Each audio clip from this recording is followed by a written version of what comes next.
You're listening to BQN. Assimilate the audio.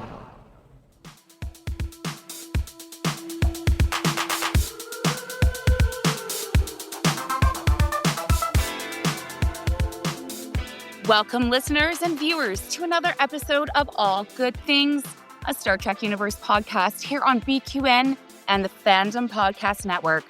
I'm your host, Kristin, and with me today, Amy and Kelvin. And Patreon patrons, remember, you can now watch All Good Things if you prefer consuming our show visually as an extended edit of this very episode. Amy, how are you, my love? Well, hello. I'm doing fabulous this beautiful Sunday as we record. So lovely to see your beautiful faces. Oh, it's been a while. I am so excited to hear all about was it Fan Fest? Yes. Yes. Universal Fan Fest went down Saturday. We had some locals from Vegas that came out. We had Christos from San Diego drive up. Mario was there. Maurice and our own BQN host, Matt Jennings, was in full costume acting as part of the skit. So I'd never done this before. It was very interesting, an experience, if you will. And you walked in and everything's all Star Trek-y and it was so cool. And the first one, I think it was, oh man, I sort of forget, like a shuttlecraft, or no, not a shuttlecraft, a shuttle bay.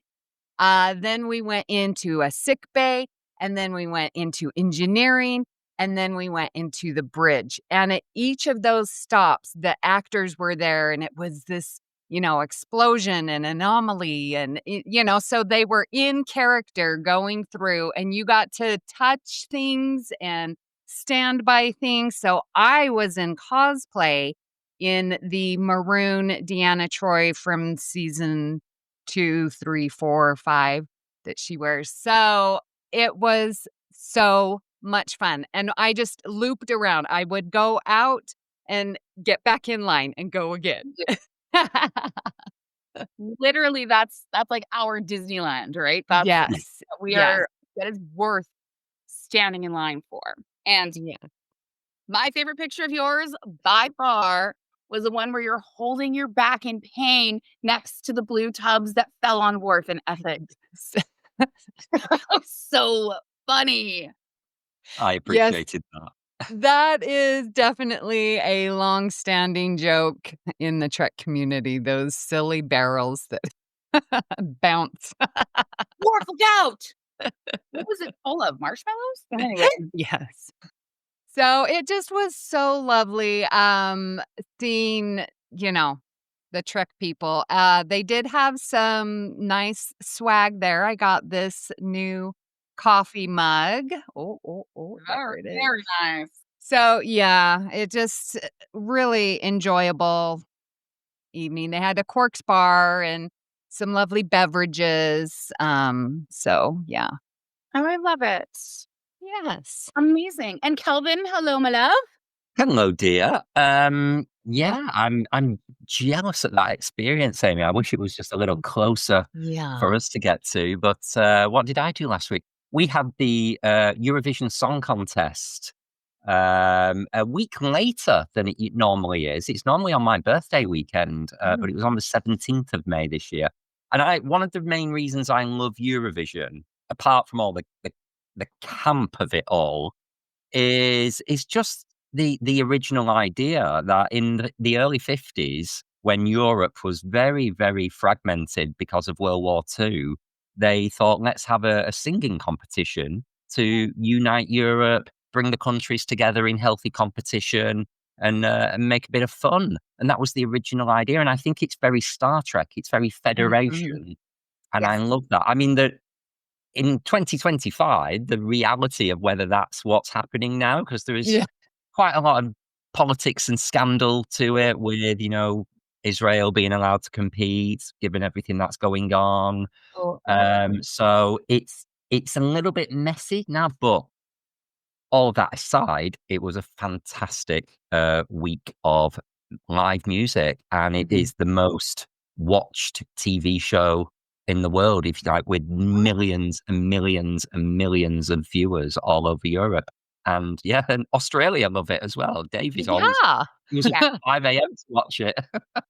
Well, because Kylie Minogue was always in it. She's essentially like the Australian icon. Let's just Yeah. call a spade a Man, spade. I have had a busy week this week. I've completely forgot that I've been to see Kylie Minogue this week on Monday. She was here in town, and yeah, I went on Monday to see her and took the day off work for a much needed hangover day afterwards. Yes. I would imagine. You have been busy. Oh dear, I forgot I went to this Kylie concert. Oops, that just slipped my mind. I know. Now you, Kelvin, did get to have a lovely evening with Sean, who you were just recently on Trexperts quiz with. Did, yeah. So I met my nemesis, the man who beat me for. Oh yeah, sorry to bring this up. Yes, I know how Christos feels now. Yeah, he was in Manchester for an event, so he just randomly messaged and said, "Do you want to meet up for a drink?" And we also had Tom from Brighton. He's in town with us this weekend, staying over. So yeah, the planets aligned, and we had a little trek together on Canal Street. Just before we went to watch a theatre show last night called Jock Night, which is all about people on Manchester's gay scene and the kind of the relationships with each other and their relationship with sex and drugs, and it's all very. It's a comedy, but it's got a lot of heart to it as well. I would say. So if anyone's listening in the UK, it's moving to London soon. I recommend go and see it. It's really good. I'm not being paid to say that. A genuine opinion of the show. Did Tom go see it as well?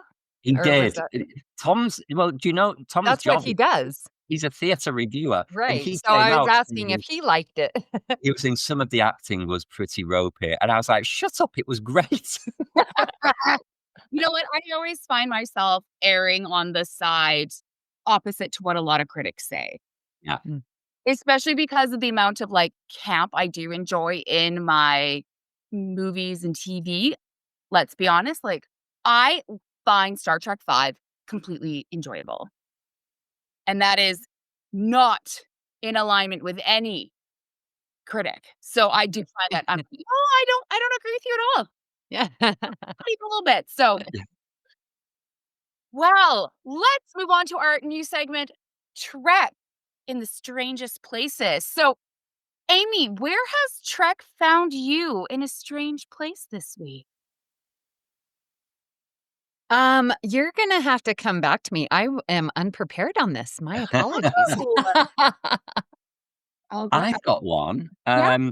So there's a fantastic Britpop song that is celebrating its 30-year anniversary this year, and it's Common People by Pulp. So when was the 1995? They are celebrating that is 30 years old, but there's a version of that song that has been recorded by William Shatner. No. So when it was on the BBC News yesterday, they were saying the song is so popular, it's been covered by different artists, and they played the William Shatner version. Oh, And I my said, God. right, this is very much my Trek in the Strangest of Places for the week. That is very strange. My gosh. I think that's the strangest of all the strange. Like, Yes. oh, we are all common people. Exactly that. What? And he Shatners himself. Yeah. Yeah, you need to get to YouTube and search for it. It's funny. I will be. Oh. I will be. So What about yourself, Kristin? So mine is so random. So I am up in a small to mid-sized town in British Columbia, Canada. And I went thrifting in the most random of all thrift stores. And Justin comes up and he's like, "Did you see the Star Trek mug?" And I was like, "What Star Trek mug?" And it was the, where is it? Star There. Trek Experience mug. Nice. This is labeled circa 1998. And it comes with a little, like, coaster that sits on top. Oh. Put it down, and then you put the cop. Nice. And Dude. is it So glass? no, it's like a weird, like, melanin plaster. Oh, right, okay. Yeah, but I loved it because that is where, and that is why Justin and I took our honeymoon almost 17 years ago in Vegas, was because the Star Trek Hilton was closing down, or the experience was closing down a week after we got married. And I was like, I need to see it before it's done. But all of the gift shops had already closed down by the time we were there. They had the events open, so I wasn't able to buy anything. So Oh. how many years later, this finds me in my own little hometown. So Wow. yeah, So, the gift shop came to you rather than you going to the gift shop. it's almost 2 decades late, but who's counting? The memories are still there, so it doesn't matter when you get it. Yeah. They are. Actually, Amy, what you're talking about with that, the Fan Fest sounds very familiar to how they used to run the Hilton, where it was like yes. immersive and those are the best. Yeah. Yeah. Agreed. Very, very similar vibe. Yeah. Yeah, I don't know. Did you not have a strange Yeah. experience? I Okay, did not, yeah. Buying a pass. Yes, it's not gonna hit us every week. No? that's right. Amy, do you wanna introduce the topic for today? Well, I sure do. So we are going to continue our architect series, and this will be part 6. I can't even believe that. We are going to talk about Tom Morga. Now, I'm sure you might not recognize his name, but he is a stuntman extraordinaire.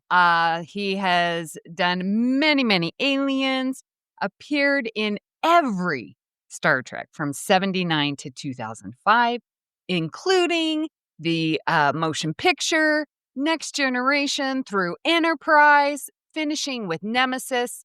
Like, we have seen him, but we just don't know it.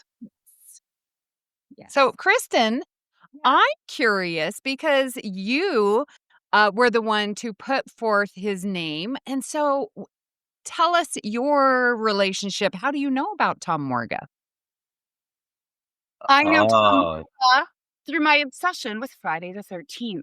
Yeah. So as we start talking, there is a section where I'm gonna just sort of do that a little bit, or I'll just pull it up now. He's essentially the sort of the king of horror movies. He is the only actor to have ever played 3 of the biggest icons. He played Jason Voorhees, he's played Michael Myers, and he has played Leatherface from Texas Chainsaw Massacre. And a lot of it has to do with his overall size. He's a very tall dude, very ideal for character acting a la Doug Jones. And so I always followed very closely the actors who played Jason because, I mean, I was a young, weird kid, and for some reason, I really identified with Jason's fight in life.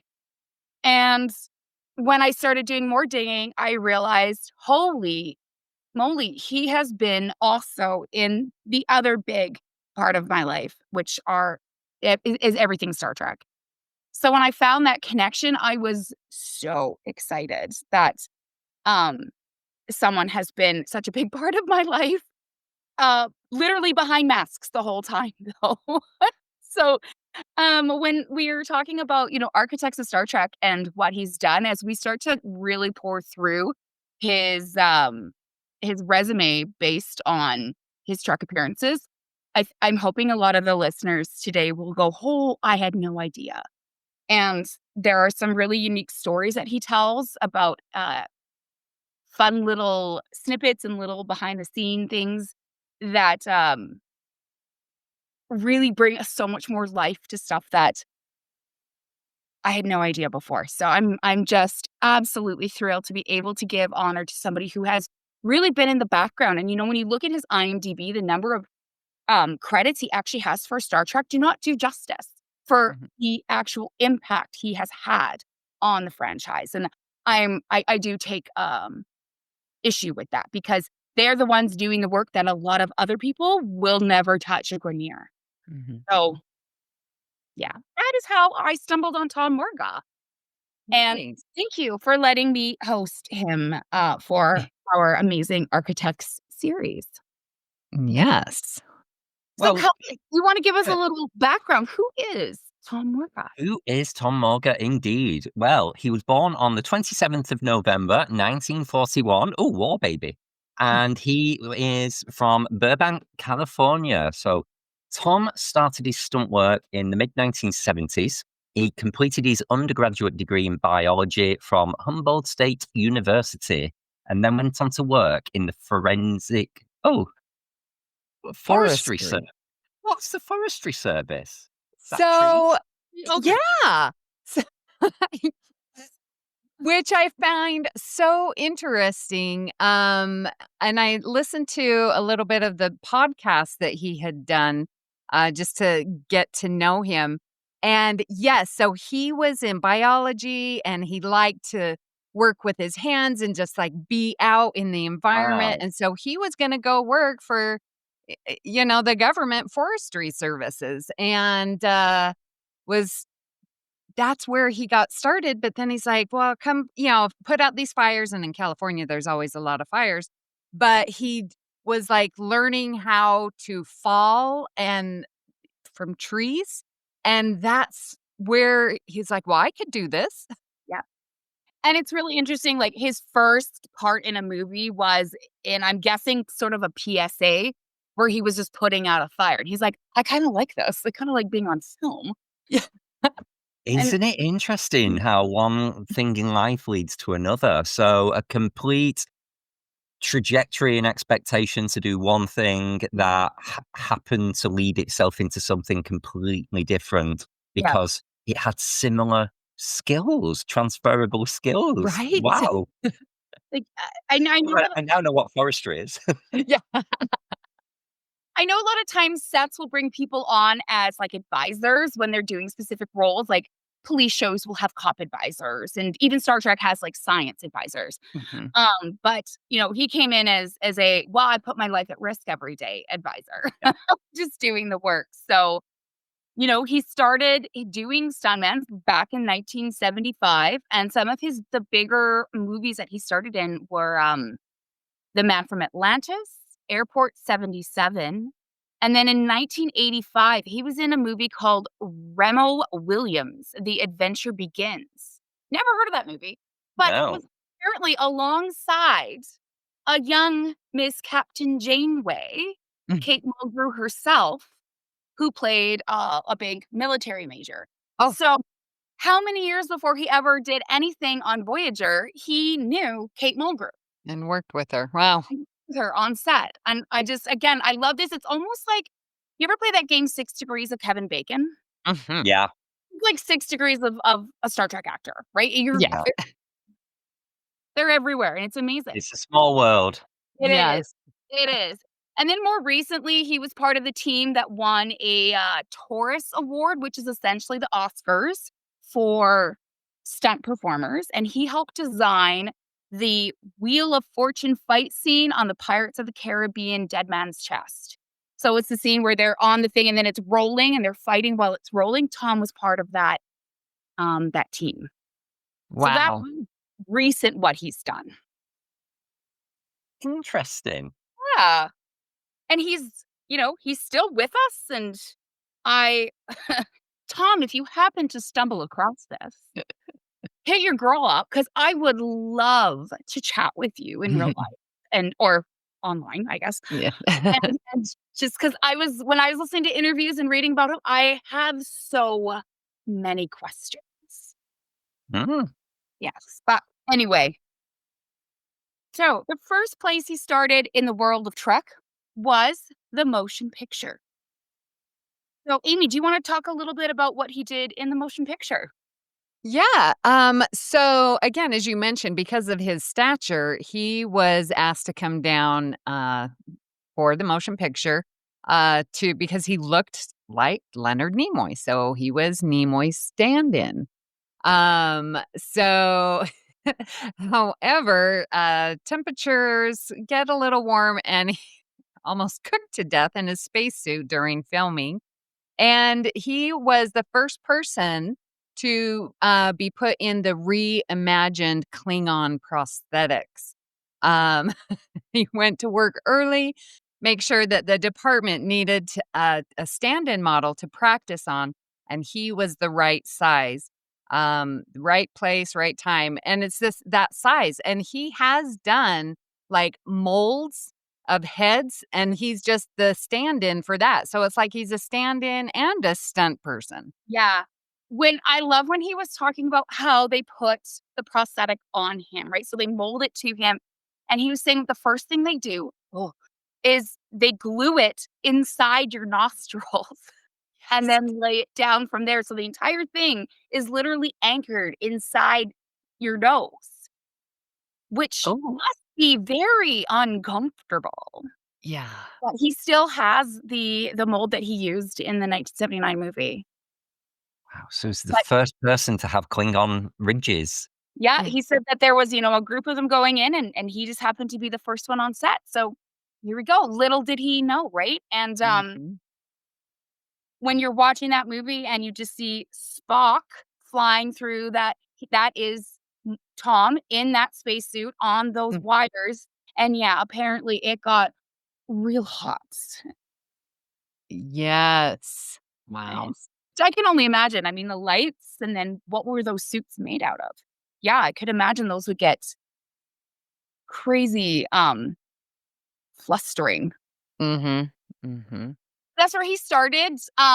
He does appear a little bit in Wrath of Khan, but it's more reused footage. So when you see some of the Enterprise guys falling down the outside of the ship in space and dying, that's Tom.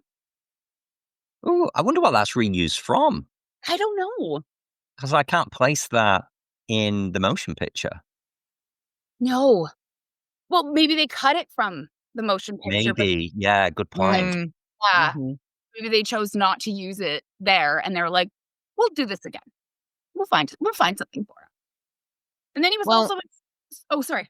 Yeah. So because such a great double that Nimoy requested him, and that's sort of been how he keeps coming back, and especially in the TV series. So he's got this relationship with Leonard Nimoy, and so he was invited to come back on Search for Spock. Yes. And it's funny, like he shows up and he's talking about this in a very almost uncomfortable way. So he was part of the Stunt Actors Guild, but then there were also stunt union workers or something. And the set had hired the latter. But then Nimoy was like, "Nope, this is my guy." Wow. And sort of was like, I don't care what no, this is my guy. And can you imagine being Leonard Nimoy's guy? Right. Oh my gosh, I'd be so excited. And yeah, in Search for Spock, he played a Klingon, a Starfleet officer at that cringy bar that McCoy's at. Yeah. And then he played any other miscellaneous part. So he just got to be plugged in wherever. And as someone who, was very distracted at a lot of times, the idea of just having that type of variety at work is exactly what my brain would want. Amazing. I notice here, and this is one of my favorite points. So, we leapfrog over the one with the whales. He doesn't appear there. But in Star Trek V, there's a rather infamous cut out scene where they go down to Shakari planet. There's supposed to be rock people that come to, and they filmed it all. And apparently it looks so bad that it was just completely cut out. But in all of the stories of, the troubles of Star Trek: The Final Frontier, they talk about these rock people. But that was Tom. That was Tom Morga. He was the rock person. I think when he was describing the outfit, I think the issue was it was just too square and it didn't really look like natural rock. It more looked like bricks. So that's not going to be like I just emerged from this planet. So there's not a lot of pictures about the Rock Man online, though. It's like they wanted to just strike it from Trek history. I was like, Hmm. oh, let's celebrate our wins and our flubs. I mean, that's how we have fun in life, right? Yeah. Is that a callback to the Horta? Is that what that's called? Oh, I was talking about the Horta earlier today. That's really strange. That's come up twice in one day.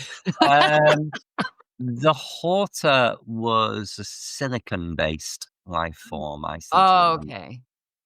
So I mean, I different. can't believe I it. just think it looked like a floating pizza topping. Sorry,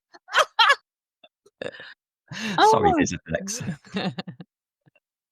So, yeah, what did he do? He went on to then in the undiscovered country, so he's on a roll again. He yep. doubled for Iman Marta, which you might think is quite odd, but remember, she's a Camaloid who changes form.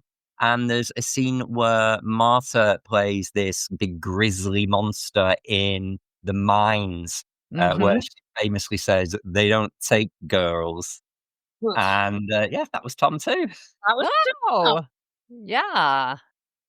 And then he wrapped up and finished alongside everybody else in the original Trek movies.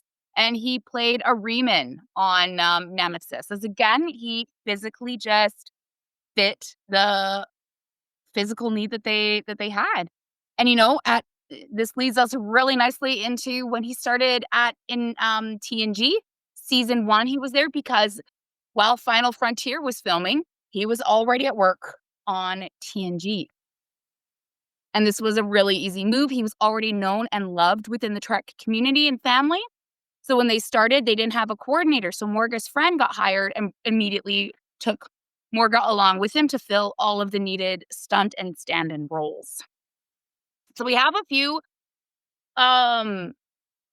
episodes that I want to kind of go around and talk about that. Again, he's in. So we didn't know. Now we're going to know. So one of the best ones for me, Skin of Evil, he is the stunt double for Jonathan Frakes. So I'm guessing then this means he was the dude dragged into Armis's Goo. Tar Well, pit. Yeah. yeah, that's what my brain just went to, Kristin. But Yeah. Frakes is always talking about what that was like to film. So maybe they both did it for certain shots. Here's the And I part, can't think of another Frakes-related stunt in that episode. because I'm wondering if maybe it's the part where because he grabs his ankle and then pulls, and Riker hits the ground. So I'm wondering if Yeah. that's Tom, and then when they're showing some of the dragging, maybe that's him too. I Yeah. think that's a really good point because I when I listen to the Delta Flyers, they say that they just won't allow the main cast to do anything remotely dangerous in case they need any time off work or it affects all the filming schedule. So even just shoot you with a phaser and you drop to the floor, they would use a stunt double for that just in case. Yeah. God knows how Marina got to do that infamous stunt in Power Play where she nearly broke her hip. Yes. But Or coccyx. coccyx, that's it. Yeah.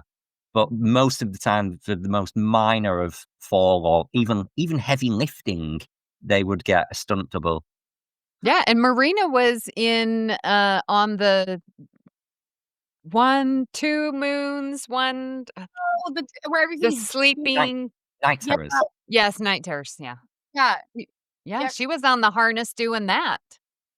Yep. Interesting. Yeah. Interesting. He And was also, conspiracy. What do you think that is?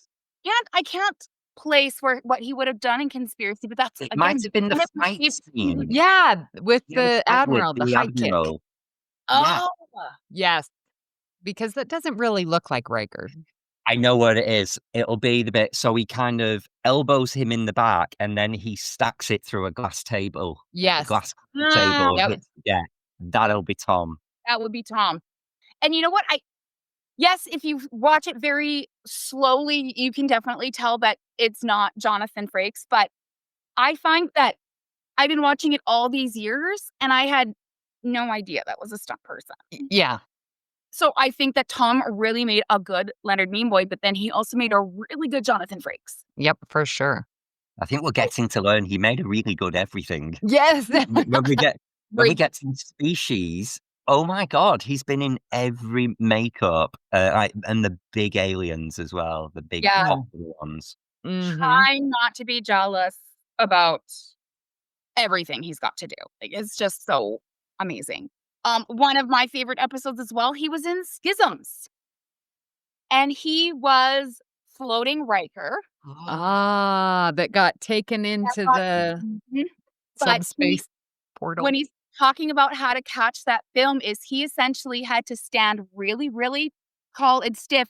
And he had to do like a trust fall straight back into like a mat. And that is how they caught that stiff. Oh. Have to use pulley because you're not going to remain that straight, go flying through the air. So they filmed him falling back and then adjusted it on screen. And that the wall. Wow. They're clever, aren't they? Oh, they're so clever. I can't even save things to Google Drive.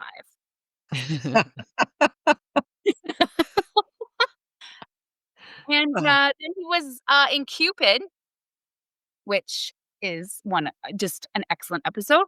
Not as a stunt person, but he taught the cast how to sword fight. And apparently Michael Dorn was sort of the natural for this. And he said obviously Michael had done a lot of training for the Batleth. Right. And that was Tom's big thing. He's like, the new costumes with the shoulder stuff made it very hard to lift a Batleth while we were in costume. Yeah, the shoulder pads. Yeah. Yeah. So he had that one little piece of feedback that was sort of his big annoyance was you couldn't really lift that Batleth up. And then we have him as a double for Dwight Schultz, which is Reg Barkley, in Hollow Pursuits when he's battling the bridge crew. So will that be the Musketeers scene in the holodeck? So again, more sword fighting. Yeah. Right. Yeah. Tom was actually quite a, is quite a skilled swordsman. He spent a lot of he talks a lot about his schooling online and all of the different classes he went to on, of course, like the falls and everything, but he did a lot with weapons. Nice. So he worked on Voyager. He did. And one episode, the Swarm, that was the main alien, and apparently it was put on so well that he had to be cut out of his mask for lunch, and then they glued it back on. Yeah, that was not nice makeup. Not a very famous episode, and they certainly were just the monster of the week. They didn't come back, but completely covered the face. It was very black as well, like all black shiny. So I bet that was not pleasant to film in. No, and he pulled out he actually has that mask still, and he pulls it out. And the issue was like the nose came down and sort of connected to like his chin or something. So it was I would have almost felt a little claustrophobic in that one, I think. But he was the swarm alien. Yeah, I'm guessing if they're sticking glued tubes up your nose, you're pretty okay with claustrophobia. Yeah. It's true. It's true, right? He probably, some people love that adrenaline, so he was in the right line of work. Then he came back and he really had a lot to do with Deep Space Nine and some of our favorite ones. So, Amy, why don't you talk about battle lines? I love this story. All right. Well, he designed weapons used by the two opposing groups. He had a meeting in the morning with original ideas, and it was so delicate that the actors would have issues using it. So Tom went home over lunch, used a sledgehammer handle, some cardboard, spray painted it, returned after lunch with a new suggestion, and it was used. This is why he's the coordinator and the... Exactly. Yes. So we all know the one where they kill each other and then they come back to life. This is where we say goodbye to Kaiopaka in this episode. It is. Yeah, the Ennis and the null Ennis. Yes. And So the weapon, he wanted to make sure that you could use both ends. So he had the cardboard as an example of like the blade on the front and then the bluntness of the back so you could stab or hit. And he's like, let's use something that actors can use and not worry about the thing falling apart after one take. And that was it. So he designed that weapon for the episode. Nice. That's cute. I know. He was also the main stunt actor for J.G. Hertzler. So in order to be able to do the involved stunts, he had to use both eyes as long as he had his back to the camera. I'd never thought about that. The danger of having to perform stunts when you are 50% blind in the JG makeup for Martok. Wow, that brings a whole new dimension to the safety aspects of it. Yeah, your depth perception is going to be wrong. And when you've got to land exactly where this little mattress is or whatever, like, Wow. Yeah. And then when he would turn around, he would just say that he would kind of like close his eye. Kind of, that'll be Martok. On a side note, there was this old scruffy one-eyed cat for adoption. And I was like, I want to adopt him and name him General Martok. Because it would have been perfect. But anyway, he got adopted somewhere else. Way of the Warrior. So the Michael Darden and Tom Morga are reunited. And that big fight scene on the promenade, he helped design that with everybody. And he played all the stand-in roles needed, sometimes on opposing sides. And he said there's actually one scene where you see someone go like this and shoot somebody, and it was him shooting himself. Brilliant. In the final cut. So I thought that was cute, where you're just so useful, you're actually just taking yourself out across the promenade. Wow, that's cool. That's cool. And then Field of Fire. This one is a very intense episode. This is when we're in the Dominion War and things get really gritty. And I think probably the grittiest in Star Trek we've seen for a minute. And his friend, Dennis Matalone, was playing the character who gets lit on fire and is running and is on fire. And Tom's job was, he was the main safety assistant for his friend so that he would put him out when he was done needing to be on fire. Yes, and I did hear that Dennis was not going to do it unless, and so again, Tom was named and was brought in. He's like, I'm only going to do this with Tom around. Yeah, now that's interesting. Dennis is mentioned because you hear a lot about Dennis and the stunts. Yes. So I'm amazed and also so grateful, Kristin, that you brought Tom into this episode because he's done more than Dennis. And sometimes I think it's maybe these word of mouths that he was just so trusted and his quality of work was known so well that he was brought in. And I wonder when they're just brought in to do something like this, he doesn't get credit for it. Mm-hmm. But again, why not? Why not? I just don't understand. The show would not be what it is without behind the scene actors. And I think, it's a little great. Yeah. And then just as a final point for DS9, it said that the other stunt actors could not stand the heat of playing Jenediah in the field. And there's so many Jenediah episodes. I'm thinking of like The Ship and Rocks and Shoals, where they are out in like desert settings. Yes. So because Dennis and Tom had trained for many years, they actually found it okay. But he did have to rip a little hole in the makeup so he could get his water tube in. Yeah, Tom said at one point, Dennis literally just ripped a hole in the top of the Jem'Hadar and just stuck a bottle of water in there and just let it flow down. So, and then he just had one little part in Enterprise, and it was when they brought in the Xindi story arc. So, again, Star Trek is known for reusing props and sets and costumes and everything. And so they were reusing the Riemann uniform from Nemesis. And when they were trying to figure out who to cast for these different Xindis, Tom's name was still inside the costume. So they called him. And they're like, hey, we know you.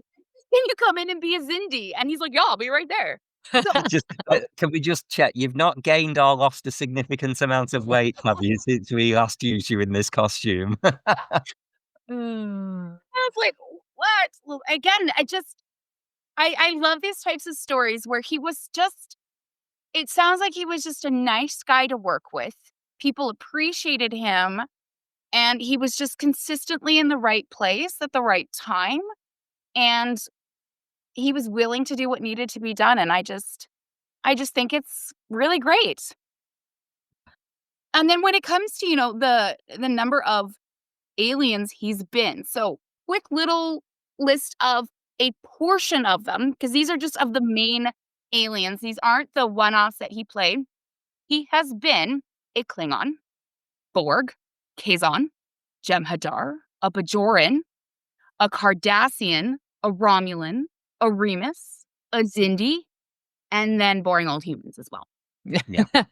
In fact, it didn't make it onto your list, but one of my favorite Tom Morga ones is in Descent, where Data is experiencing that flash of anger, and he's got the Borg up by the throat saying, Yes. "Stop, stop, stop," and throws him across the room. That's Tom. Oh, Tom is the Borg.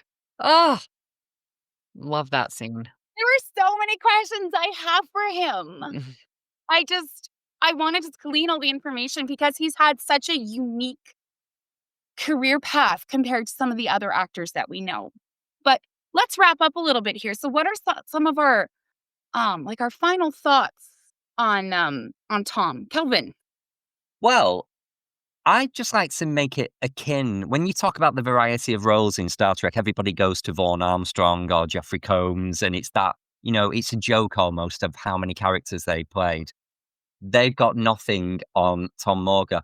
If you think of not only that list of characters he's played in terms of all the different ranges of aliens, but when you throw it in with the stunt doubles for other characters who were played by other actors, it's almost uncountable, that number. He has had every face going on Mhm. Star Trek. Yep. Mhm. True. Amy. Yeah. Yeah, I just really thank you for introducing us and our listeners and viewers, if you're watching, about Tom Morga. And of course, it would be you to bring this because I thought it was interesting as you are wearing his mask. And we know that the mask was taken from Turnabout Intruder from William Shatner, right? Or was that the Michael Myers? Like Myers. Yeah. Okay, so but he played Michael Myers, right? Absolutely. So Tom Morga, who was on the motion picture with William Shatner, also has played Mike Myers, who the mask is based off of. I mean, it's just full circle. I absolutely love it. He so fascinating to see how he got started and his level of expertise that everyone came to know and Mhm. trust when they made movies and when they were doing these crazy scenes. And to just learn about him and his contributions into Star Trek. Again, that's why I love this Architect series. It wouldn't be the same show without his part. And although it's not celebrated or talked about, it's critical. Yeah. So I'm absolutely loving what Tom Morga has contributed to Star Trek. A quick aside, Amy, when you talk about that he worked with, William Shatner, of course, on The Final Frontier, and then he was with Leonard Nimoy, when he was directing The Search for Spock. And, he was asked what their different direction types were like. And it was very interesting to hear. And maybe this could be one reason why Final Frontier wasn't quite what people had maybe hoped for. Again, I don't like Mind Dead. I like that movie, but some people have said it has its issues. He said that when they were directing that, Leonard Nimoy would look at the storyboard as a whole and how each scene would affect the flow and the dialogue and how everything rolls out. And that is how he would frame his direction. But with Shatner, he looked at the entire story through the lens of Captain Kirk. He's like, how would this scene affect Captain Kirk's part in the story and everything? And so it was a bit more narrowed in terms of how this occurred. And I wonder if that's one reason why on a whole, people, found in Final Frontier, because you can't having an entire movie just based off of how it affects one character is not a necessarily the most effective way to do it. Yeah, it's limiting and it's not interesting, I guess, because it's just always the one point, and you want to get different perspectives so that you're learning how complex this issue is. Yeah. But, Tom, he was such a gentleman. He was talking about it. He says, I'm not saying one is better than the other. Yeah, He's just was different. They were just very different in how they directed. And also, it just clued into me. This also means that Tom has worked with Christopher Lloyd, because they would have worked on, the two of everyone's just hanging out together. So today, Tom is mostly retired. He's 41 to now. Yeah, he's in his I think it's his 85th birthday next year, 84. I'm not good at math. He's pretty much retired, but he still likes to work when he can. I love it when people don't retire when they can, because they love their job so much. Mm-hmm. That will not be me. I will be retiring as early as possible. But my favorite thing is, when he asked what has been his favorite part of being in the Star Trek world, he said it's the fans. Mm. And he said that they were just great. He had no idea what he was signing up for when he got on the motion picture. He thought it was going to be a one and done quick reunion movie of the cast, and then that would kind of be it for Star Trek.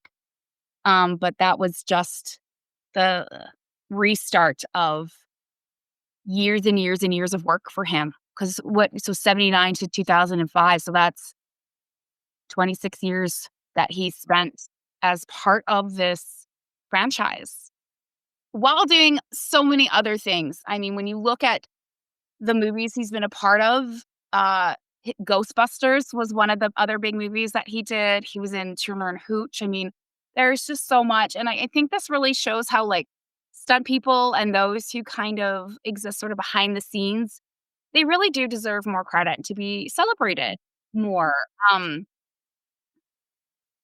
The fact that he didn't receive a lot of the numbers of episodes credit that he'd been in, I think is a bit of a shame.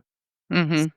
I do let's do what we can on our podcast and actually celebrate who's existed like this. So thank you so much, Tom, for everything you've done. And if you ever want to be interviewed, hit us up. Brilliant. What shows are on BQN, you ask? Well, here's a rundown of some podcasts you might be interested in. All Good Things, a Star Trek Universe podcast covering all of Trek, hosted by Amy, Christos, Kelvin, and Kristin. Whether you've got Xbox or Nintendo, check out Bargain Bin Gamer, a YouTube show hosted by Davey and Mitch, self-proclaimed gamers who specializes in reviewing and showcasing affordable video games. Grab your popcorn as you listen to Cinema Z, a film discussion and review podcast showcasing films you probably missed but should definitely check out, hosted by Mark and Matt. Don your apron for The Food Replicator, where Matthew eats and drinks his way through Star Trek cocktail and 3 cookbooks. Beam Aboard Galaxy Class, a Star Trek Next Generation podcast covering all of TNG, hosted by Steven. In order to not repeat it, listen to History with the Szilagys, a snippet of historical events from around the world, hosted by Chrissy and Jason. For the newest Trek coverage, check out Infinite Diversity, hosted by Chrissy and Thad. Curl up with a good book and delve into beta canon with Peter, host of the Trek Book Club on Twitter and Bluesky, and his companion Trek Book Club podcast. Test your Trek knowledge with Treksperts Quiz, a Star Trek quiz show hosted and written by Davey and MC. If you're a member of Starfleet Federation or Planetary Union, go check out Union Federation, covering current Star Trek and the Orville, which we all know is really a Trek show, hosted by Kyle, Kevin, Amy, and Haley. Head over to YouTube and watch The View Screen live on Sundays, your Trek-inspired talk show hosted by Kelvin and Amy with new 8-week seasons in the spring and fall. Spill the tea with Christos while he discusses current Trek news and events and explores the world of fandom via guest interviews, all with an LGBTQIA+ perspective on What's the Tea, Bev? And for our patron members, we have the Hive Mind with script readings and roundtable discussion. It's Green, a cornucopia of topics, then Amy's Math Moments, a quick look at math moments in Star Trek. You can keep up with all of these shows by following the network at BQN Podcasts on Instagram and Bluesky. We know you have a choice of podcasts to choose from, and we thank you for listening to BQN. Assimilate the audio. So, Amy, what is coming up with us next week? Well, next week, we are going to be going to our alternate realities, part 4, and we're going to go to Picard Penance. And this is where Q takes him back to 2400, and we've got to try and figure out the cause of this dystopian future. So that's why it's in our alternate reality. We would love to hear what you thought of today's show, and there are many ways you can do this. You can join our Facebook group, the BQN Collective. You can join our Discord server, or you can follow our BQN feed on Bluesky to continue our discussion over there. You can find all the links and the invite codes in the show notes, and you can also reach us at allgoodpod on Bluesky. Please make sure you follow the network on Bluesky and Instagram at BQN Podcasts. We've also partnered with our friends at the Fandom Podcast Network, where you can find us by searching the master feed, and the links can be found in the show notes. So, Kristin, where can people find you when you're not chasing Tom Morga around with lots of makeup to apply to his face every other week? You can find me on Instagram at kstrats and on Facebook in the BQN group. And then, of course, my favorite, Reddit at user GaraksFanClub. I am also very excited. I'm renewing my car insurance coming up next month, and I am getting a custom license plate, and it's going to say Garak. Oh, brilliant. Oh, yay! So I'm very excited. I looked in. It's not nearly as expensive as I thought. No. So, I just need to do this. So, yes, and you do. that I'm over the moon for that. That's my random little thing. But yeah, hit me up online if you want to chat. And always, hit up the Star Trek subreddits. There are always interesting points of discussions happening there and really funny memes. And Amy, where can people find you when you're not standing guard with a fire extinguisher ready to put one of us out when we're on fire? Yes, and I will be there ready, nonstop, for We'll sure. do that in stitches. We just It's might. hot. It's hot. It's got one mature person in that group. Yes. Well, you can find me here on the network hosting Union Federation. We finished up our character review of the Orville, and that was super fun. I am on Bluesky, but Discord really now is my place to be. Yes, on our Facebook group, the BQN Collective. And Kelvin, where can people find you when you are going out and learning about every kind of trees in the forest? I really need to do that now.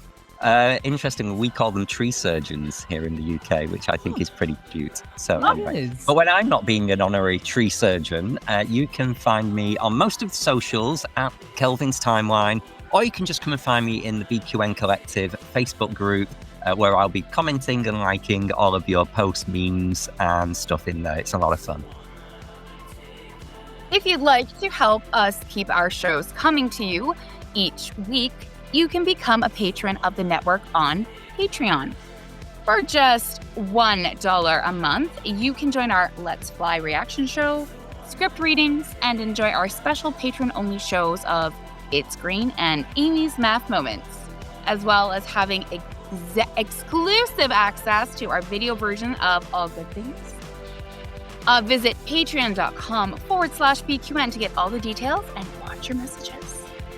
Now, if becoming a patron isn't your thing, you can still support the show by sharing our posts on social media, talking about it with your friends, or hitting the like and subscribe button on Apple Podcasts or wherever you get your podcasts, and by leaving us a star rating and a written 5-star review. That'll help others to find the show. And we want to give a special thanks to our very own associate producers, Mahendran Radhakrishnan and JJ Seastrom. If you would like to support us, again, go to Patreon. We also want to thank Graham Kelly, who does our opening and closing music. And our artwork is done by the one and only Kelvin. Thank you. I've got a good one for this week. Yay. Oh, good. Thank you for listening. We hope you'll join us as we search out all good things.